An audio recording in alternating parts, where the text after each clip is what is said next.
আমরা সকলেই জানি যে 8ই আগস্ট কলকাতার বুকে আরজি কর মেডিকেল কলেজে একজন পিজি সেকেন্ড ইয়ারের ডাক্তার ছাত্রীকে তার উপর অত্যাচার করে, তার উপর কিছু খারাপ কাজ করে তাকে খুন করা হয়েছিল। এবং এই খুনের জন্য পুলিশ যাকে গ্রেপ্তার করেছে অভিযুক্ত হিসাবে, সে একজন সিভিক ভলেন্টিয়ার। এবং জানা যায় যে সে এই কাজটি করার পরে, এই ঘটনাটি সে ঘটানোর পরে সে নিশ্চিন্তে পুলিশ ব্যারাকে গিয়ে ঘুমিয়ে পড়ে। এই ধরনের একটি ঘৃণ্য অপরাধ করার পরেও তার মনে বিন্দুমাত্র কোনো ভয় জন্মায় না। এই ধরনের ঘৃণ্য কাজের জন্য সে বিন্দুমাত্র রিগ্রেটও ফিল করে না। এবং তার আমাদের সিস্টেম এবং আমাদের প্রশাসনের উপর এতটাই সে ভরসা করত এবং সে এতটাই নিশ্চিন্ত হয়েছিল যে সে নিশ্চিন্তে ব্যারাকে গিয়ে নিজের মতো করে ঘুমিয়ে পড়েছিল। সে পালানোর চেষ্টা পর্যন্ত করেনি। অর্থাৎ এর থেকেই বোঝা যায় যে আমাদের সিস্টেম এবং আমাদের যে সমাজের এই যে ব্যবস্থা, সরকারি যে সকল ব্যবস্থা রয়েছে, সেগুলি ধীরে ধীরে কোন দিকে এগিয়ে যাচ্ছে। আমি ঘটনার প্রথম দুদিন নিয়ে একটি সারসংক্ষেপ নিয়ে এর আগেও একটি ছোট্ট ভিডিওতে আলোচনা করেছি। যদি আপনারা সেই ভিডিওটি না দেখে থাকেন তাহলে আমি ডেসক্রিপশনে লিংক দিয়ে রাখবো, অবশ্যই গিয়ে ভিডিওটি দেখে নেবেন। আসলে এই নির্মম হিংস্র ঘটনাটি কলেজের যেই স্থানে ঘটেছিল, অর্থাৎ কলেজের সেমিনার হলে, সেই মৃতদেহের পাশে পুলিশ একটি ব্লুটুথ ইয়ারফোন পেয়েছিল। এবং সেমিনার হলে সিসিটিভি কাজ না করলেও হাসপাতালের বিভিন্ন জায়গার সিসিটিভির ভিত্তিতে পুলিশ বেশ কিছু সন্দেহভাজনদেরকে নিজেদের আওতায় নিয়েছিল এবং একে একে তাদের মোবাইলের সঙ্গে সেই ইয়ারফোনটিকে পুলিশ কানেক্ট করার চেষ্টা করেছিল। এবং অবশেষে এই সিভিক ভলেন্টিয়ারের মোবাইলের সঙ্গে এই ব্লুটুথ ইয়ারফোনটি কানেক্ট হয়ে যায় এবং তৎক্ষণাৎ পুলিশ সেই সিভিক ভলেন্টিয়ারকে অভিযুক্ত হিসাবে নিজেদের কাস্টাডিতে নিয়ে নেয়। জানা যায় যে এই অভিযুক্তের নাম সঞ্জয় রায়। এই অভিযুক্ত হাসপাতালের বিভিন্ন রকম দালাল চক্রের সঙ্গেও যুক্ত ছিল এবং এই সঞ্জয় রায়ের ব্যক্তিগত জীবনে তিনি 4বার বিয়ে করেছিলেন এবং সেই 4বার বিয়েই তার ভেঙে গিয়েছিল। অর্থাৎ তার এই ধরনের ইতিহাস থেকে আমরা সহজেই বুঝতে পারি যে তার মধ্যে একটা নারী বিদ্বেষী চরিত্র আগের থেকেই নিহিত হয়েছিল। তবে অত্যন্ত দুঃখের সঙ্গে হলেও এই কথাটা আমি বলতে বাধ্য হচ্ছি যে যেই সকল মানুষ আরজি করের এই ঘটনাটাকে একটি বিচ্ছিন্ন ঘটনা হিসেবে দাগিয়ে দিচ্ছে, যদি আমাদের সমাজের সকল মানুষের মানসিকতা পরিবর্তন না হয় তাহলে আমরা এই ধরনের বিচ্ছিন্ন ঘটনা আবারও ভবিষ্যতে দেখতে পাবো। কি হবে বলুন তো? 8-10 দিনের আন্দোলন, খবরের চ্যানেলগুলিতে বেশ কিছু বিতর্ক, তরজা, বড়জোর কিছু গ্রেপ্তারি, এবং যদি তদন্ত খুব ভালো হয়, যদিও সেটার খুব একটা আশা এখন আমরা আর করি না, তবুও যদি তর্কের খাতিরে আমি ধরে নিই যে তদন্ত খুব ভালো হয় এবং তদন্তের ফলে আসল যে দোষীরা তারা উঠে এলো এবং তাদের শাস্তিও পেল, হয়তো তারা ফাঁসিরই শাস্তি পেল, কিন্তু তারপরেও কি আপনি বলতে পারেন যে ভবিষ্যতে এই ধরনের ঘটনা আর ঘটবে না? এই ধরনের ঘটনা তো এবারই প্রথম ঘটছে না, এই ধরনের ঘটনা তো এর আগেও বহুবার ঘটেছে এবং বহু ক্ষেত্রে এই ধরনের ঘটনার এখন পর্যন্ত তদন্তও শেষ হয়নি এবং কিছু ক্ষেত্রে হয়তো তদন্ত শেষও হয়েছে, দোষীরা শাস্তিও পেয়েছে এবং হয়তো 1-2 জনের ফাঁসিও হয়েছে। কিন্তু এত কিছুর পরেও এই ধরনের ঘটনাকে কেন আটকানো যাচ্ছে না? এবং এই ধরনের ঘটনা ক্রমাগত বেড়েই চলেছে এবং আমি আপনাদেরকে বলছি, যদি আমাদের মানসিকতার পরিবর্তন না হয় তাহলে ভবিষ্যতেও এই ধরনের ঘটনা আরো বাড়তেই থাকবে। আমাদেরকে প্রথমে এটা বিচার করতে হবে যে আমরা ধর্ষকের বিরুদ্ধে নাকি ধর্ষণের বিরুদ্ধে।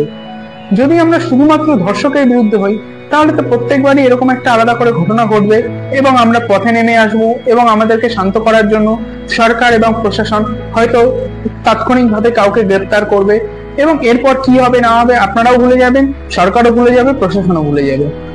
কিন্তু যদি আমরা ধর্ষণের বিরুদ্ধে হই তাহলে আমাদের এই মুহূর্তে সিস্টেমকে প্রশ্ন করার দরকার রয়েছে এবং তার সঙ্গে সঙ্গে নিজেদেরকেও পরিবর্তন করার দরকার রয়েছে।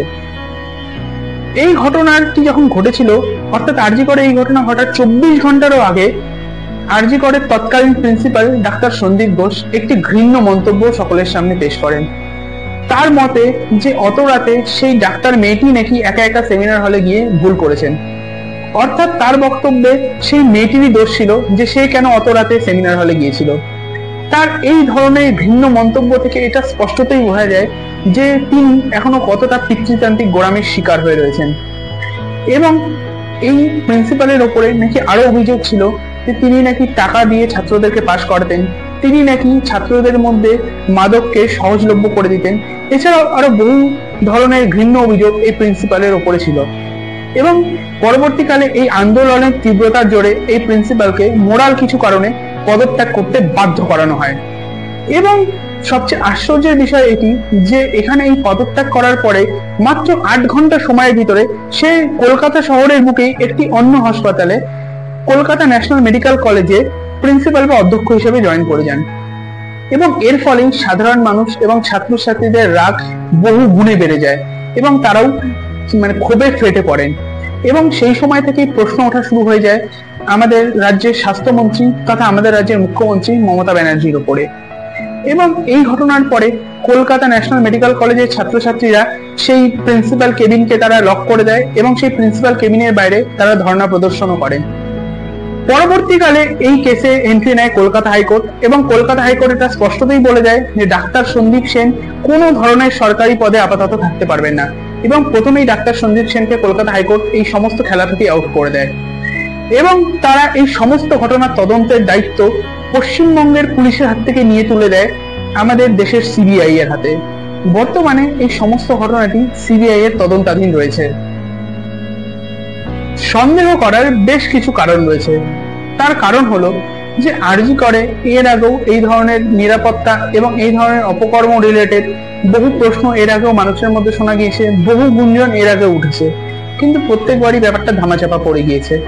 কিন্তু বর্তমান সময়ে যখন এই আন্দোলনের তীব্রতার জেরে সবকিছু সকলের সামনে উঠে আসছে, সবকিছু মানুষের সামনে বেরিয়ে আসছে, সেই মুহূর্তে সরকারকে বা আমাদের রাজ্যের শাসক দল তৃণমূলকে কি এটা প্রশ্ন করা উচিত নয় যে আরজি কর কলেজের সামান্য কিছু দূরত্বেই অবস্থিত নবান্ন, সেই নবান্নে বসে থাকা সরকার বা সেই নবান্নে বসে থাকা শাসক দল তৃণমূল এই আরজি করে কি হচ্ছে না হচ্ছে সেই বিষয়ে কি তারা কিছুই কোনোদিন জানতে পারেনি? এটা কি আদৌ সম্ভব? ছাত্র আন্দোলনের প্রতিবাদের জেরে অবশেষে আরজি কর হাসপাতাল কর্তৃপক্ষকে যখন ভিডিওগ্রাফি প্রমাণ সহ সেই মৃতদেহের ময়নাতদন্ত করতে বাধ্য করানো হয়, এরপর সেই ময়নাতদন্তের রিপোর্ট যখন সকলের সামনে উঠে আসে, সেই রিপোর্ট আমাদের সকলকে চমকে দেয়। সেই রিপোর্টে উল্লেখিত যে সেই মহিলা ডাক্তারটিকে কিভাবে অমানবিক নির্যাতন চালিয়ে হত্যা করা হয়েছিল, দেওয়ালে মাথা ঠুকে ঠুকে তাকে মেরে ফেলার চেষ্টা করা হয়েছিল এবং সেই মৃতদেহের যৌনাঙ্গে প্রায় 150 গ্রাম বীর্য উদ্ধার হয়েছিল। এবং এর থেকেই সকলের মনে পুনরায় প্রশ্ন জেগে গিয়েছে যে এই কাজ কোনো একা ব্যক্তি বিশেষের কাজ নয়, এই সম্পূর্ণ কাজটি সংগঠিতভাবে বেশ কয়েকজন মিলে সম্পন্ন করেছিল। এবং বহু মানুষ তো এটাও বলতে শুরু করে দিয়েছে যে সরকার কোনো বড় রাঘব বোয়ালকে আড়াল করার জন্য তারা পুলিশ যেই ব্যক্তিকে অ্যারেস্ট করেছে অর্থাৎ সেই সঞ্জয়ের দ্রুত ফাঁসির দাবি করছে, যাতে সঞ্জয়ের দ্রুত ফাঁসি হয়ে গেলে সঞ্জয়ের পিছনে যে সকল মাথারা লুকিয়ে রয়েছে তারা যাতে অতি সহজেই বেঁচে যেতে পারে। এমনকি কয়েকদিন আগে যেই দেওয়ালে মাথা ঠুকে ঠুকে সেই মহিলা ডাক্তারকে মেরে ফেলার চেষ্টা করা হয়েছে, সেই দেওয়ালটিকেও সরকারি কর্তৃপক্ষের দ্বারা ভেঙে ফেলার চেষ্টা করা হয়েছে। এবং এর ফলেই মানুষের মনে আবারও প্রশ্ন যাচ্ছে এবং ক্রমাগত মানুষের বিশ্বাস সরকারি ব্যবস্থার থেকে হারিয়ে যাচ্ছে। মানুষের মনে এই প্রশ্ন বারবার জেগে যাচ্ছে যে সরকার প্রমাণ লোপাট করার চেষ্টা করছে না তো? বর্তমানে এই সমস্ত ঘটনাটি সিবিআই এর তদন্তের অধীনে রয়েছে, কিন্তু সিবিআই এর তদন্তের অধীনে রয়েছে মানেই যে আমরা বিশাল তাড়াতাড়ি বা দ্রুত কিছু একটা সমাধান পেয়ে যাব, এটা আশা করার কোনো মানেই হয় না। তার কারণ আমি আপনাদেরকে মনে করিয়ে দিই যে সম্প্রতি কিছুদিন আগে ঘটে যাওয়া যে হাঁসখালির যে নির্মম ঘটনাটি ঘটেছিল, সেই ঘটনার তদন্ত এখনো পর্যন্ত সিবিআই করছে এবং এখনো পর্যন্ত তারা সন্তোষজনক কোনো কিছুই আমাদের সামনে তুলে ধরতে পারেনি। অপরদিকে বিগত 10-12 বছর ধরে এমন বহু তদন্ত সিবিআই আমাদের রাজ্যের করছে যেগুলির কোনো কুলকিনারাই সিবিআই এখনো পর্যন্ত সুপ্রিম কোর্টের সামনে বা হাইকোর্টের সামনে সেভাবে কিছুই তুলে ধরতে পারেনি। অর্থাৎ সিবিআই যে দ্রুত কোনো সমাধান আমাদেরকে এনে দেবে এটা আশা করার কোনো মানেই হয় না। অপরদিকে যদি কোনো একটি বিশেষ দলের সমর্থক বা যদি কোনো ব্যক্তি বিশেষ আপনাকে এসে বলে যে রাজ্য পুলিশের হাতে তো এখন কিছু নেই বা পশ্চিমবঙ্গ সরকারের হাতে তো এখন কিছু নেই, যদি থাকতো তাহলে তারা দেখিয়ে দিত, তাহলে তাদের এই মন্তব্যের জবাব আপনি নিশ্চয়ই দেবেন। তাদেরকে বলবেন যে আমাদের রাজ্যে যখন কামধুনি গণধর্ষণ কাণ্ড ঘটে গিয়েছিল, সেই গণধর্ষণ কাণ্ডের তদন্ত করছিল পশ্চিমবঙ্গের সিআইডি এবং তারা এমন তদন্ত করে হাইকোর্টের সামনে তদন্তের রিপোর্ট জমা করেছে যে লোয়ার কোর্টে যারা দোষী ছিল, যারা অভিযুক্ত ছিল, তারা যে শাস্তি পেয়েছিল, হাইকোর্টে গিয়ে সিআইডির তদন্তের ভিত্তিতে তাদের প্রত্যেকের শাস্তি লঘু হয়ে গিয়েছিল। অর্থাৎ আপনি পশ্চিমবঙ্গের মানুষের অসহায়তার জায়গাটা বুঝতেই পারছেন। পশ্চিমবঙ্গের মানুষ রাজ্য পুলিশ এবং রাজ্যের বিভিন্ন সরকারি দপ্তরের উপরে ভরসা তো করতেই পারে না, এবং বর্তমান সময়ে দাঁড়িয়ে তাদের দেশের সিবিআই এর প্রতি যে ভরসার জায়গাটা ছিল সেটাও ধীরে ধীরে তলানিতে গিয়ে ঠেকছে। এই ঘৃণ্য ঘটনার প্রতিবাদে 16ই আগস্ট অর্থাৎ শুক্রবার সারা পশ্চিমবঙ্গ জুড়ে ধর্মঘটের আহ্বান জানানো হয়েছে। কিন্তু পশ্চিমবঙ্গে এই ধরনের ঘটনা এবার প্রথম ঘটছে না। কিছুদিন আগেও পশ্চিমবঙ্গে হাঁসখালি, সন্দেশখালি, মধ্যমগ্রাম এবং কালিয়াগঞ্জে যে সকল ঘৃণ্য ঘটনাগুলি একটি ধারাবাহিক সময়ের ব্যবধানে ঘটে গিয়েছে ক্রমাগত, সেই ঘটনাগুলির এখন পর্যন্ত কি শুরু হয়েছে আমাকে বলতে পারেন? বহু মানুষ তো এই ঘটনাগুলিকে কালক্রমে ভুলেও গিয়েছে। এই ঘৃণ্য ঘটনার প্রতিবাদে বেশ কিছু মহিলা রয়েছে যারা সম্পূর্ণ পুরুষ জাতির দিকে আঙুল তুলছে। আমি তাদেরকে জানিয়ে দিই যে আমাদের দেশে এবং আমাদের সমাজে যেরকম রাম রহিমের মতো কিছু চরিত্র রয়েছে, তেমনি আবার অপরদিকে আমাদের দেশে এবং আমাদের সমাজে ভগবান রামকৃষ্ণের মতো কিছু চরিত্র রয়েছে যারা মহিলাদেরকে শক্তি রূপে পূজা করতেন। যে সকল ছেলেরা মেয়েদের সঙ্গে এই ধরনের ঘৃণ্য এবং নারকীয় কাজ করে থাকে তারা আদতেও কোনো পুরুষ নয়, তারা পুরুষের মুখোশধারী কেবল একটি জানোয়ার মাত্র। এবং 14ই আগস্ট রাত্রিবেলা আমাদের রাজ্যের মহিলারা একটি কর্মসূচি নেয় এবং যে কর্মসূচির মাধ্যমে তারা রাত দখলের ডাক দেয়, এবং সেই রাত দখলের ডাকের জন্য তারা একটি আন্দোলনও সংগঠিত করেছিলেন। কিন্তু আমি একটা কথাই বলতে চাই যে দিন হোক অথবা রাত, সম্পূর্ণ সময় শুধুমাত্র মানুষের।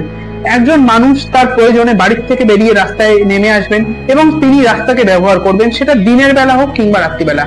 একজন মানুষ রাস্তায় থাকবে এবং একজন জানোয়ার সে খাঁচার ভেতরে থাকবে। এটাই একটা সভ্য সমাজের নিয়ম হওয়া উচিত, এবং এই সভ্য সমাজের এই সাধারণ নিয়মটাকে বাস্তবায়ন করার দায়িত্ব একটা দেশের বা একটা রাজ্যের সরকার এবং প্রশাসনের উপরে। যদি তারা সেই নিয়মটিকে কার্যকর না করতে পারে তাহলে সেটা তাদের ব্যর্থতা। কিন্তু আমাদের প্রশাসন সাধারণ মানুষের সুরক্ষাকে সম্পূর্ণভাবে সুনিশ্চিত না করতে পারলেও একটি গণতান্ত্রিক আন্দোলনকে কি করে ব্যতিব্যস্ত করে তুলতে হয় এবং একটি গণতান্ত্রিক আন্দোলনকে কি করে ভেঙে ফেলার চেষ্টা করতে হয় সেটা তারা খুব ভালো মতোই জানে। অবশেষে যদি এই ধরনের জানোয়ারের উৎপাদন আমাদের সমাজে বন্ধ করতে হয় তাহলে আমাদের প্রত্যেককে নিজেদের মানসিকতার পরিবর্তন ঘটিয়ে নিজেদের কাছে একটি অঙ্গীকার নিতে হবে। প্রত্যেকটি পরিবারের প্রত্যেকটি মহিলাকে এই অঙ্গীকার নিতে হবে যে তারা পরিবারের প্রত্যেকটি ছোট পুরুষ সদস্যদেরকে সঠিকভাবে শিক্ষা দেবেন এবং তারা তাদেরকে মানুষের মতো করে মানুষ করার চেষ্টা করবেন। অপরদিকে প্রত্যেকটি পুরুষদেরকে এই অঙ্গীকার নিতে হবে যে তাদের চারিপাশে বা তাদের নিকটে যে সকল পুরুষেরা মহিলাদের সম্পর্কে নিচু ভাবনা পোষণ করে থাকে তাদেরকে প্রথমে ভালো মতো বোঝানোর চেষ্টা করতে হবে। যদি তারা না বুঝতে চায় তাদেরকে সম্পূর্ণভাবে বয়কট করতে হবে। এছাড়াও আমি মনে করি যে প্রাচীন ভারতে যৌন শিক্ষার বেশ কিছু সুব্যবস্থা ছিল যাতে মানুষের মধ্যে বিভিন্ন ধরনের ধারণা একদম স্পষ্ট হয়ে যেত, কিন্তু বর্তমান ভারতে এই ধরনের ব্যবস্থাগুলির সেরকম ভাবে উপলব্ধতা না থাকার কারণে এই জিনিসগুলিও এই ধরনের ঘৃণ্য কাজকে হয়তো কিছুটা হলেও প্রভাবিত করে থাকে। বেশ কিছু শারীরিক ক্রিয়া এবং শারীরিক কিছু গঠন বাদ দিলে আমরা পুরুষ এবং মহিলা আমরা উভয়ই মানুষ, আমরা কেউ কারো থেকে কম নই। একজন পুরুষ এবং একজন মহিলা একে অপরের পরিপূরক। স্বাধীনতার ৭৭ বছর পরে দাঁড়িয়েও এই আধুনিক সমাজের 21 শতাব্দীতে যে সকল মানুষেরা এই সাধারণ বিষয়টি এখনো বুঝতে চায়নি বা বোঝার চেষ্টা করেনি বা বুঝতে এখনো পারেনি, তারা সত্যি সত্যি আমাদের দেশ এবং আমাদের সমাজের জন্য কেবলই একটি সংকট। আরজি করের এই নির্মম ঘটনার শিকার হওয়া সেই মহিলা ডাক্তারের মা, বাবা, প্রেমিকা এবং আপনজনেরা যেটা হারিয়েছে সেটা কখনোই পূরণ হবার নয়। কিন্তু আমরা যদি নিজেদের মধ্যে অঙ্গীকারবদ্ধ হয়ে এমন একটা সমাজ তৈরি করতে পারি যেখানে ভবিষ্যতে আর এই ধরনের ঘটনা একটাও ঘটবে না, তাহলে হয়তো আমরা সেই অভয়া তিলোত্তমার আত্মাকে এবং তার আপনজনদেরকে কিছুটা হলেও শীতলতা প্রদান করতে পারবো। আজকের এই ভিডিওটি কেমন লাগলো আপনাদের সেটা আমাকে কমেন্ট করে অবশ্যই জানাবেন। যদি ভালো লাগে একটি লাইক অবশ্যই করে দেবেন। যদি এই ভিডিওটি আপনাদের গুরুত্বপূর্ণ বলে মনে হয় তাহলে আপনার সকল পরিচিত এবং আপনজনদের মধ্যে এই ভিডিওটি অবশ্যই শেয়ার করে দেবেন। আমাকে সমর্থন করার জন্য আমার চ্যানেলটিকে অবশ্যই সাবস্ক্রাইব করে নেবেন। দেখা হবে অন্য একটি ভিডিওতে। ততক্ষণ সুস্থ থাকবেন, ভালো থাকবেন। ইনকলাব জিন্দাবাদ, ভারত মাতা কি জয়। ভারত মাতা যিনি নিজেও একজন মাতা, মহিলা।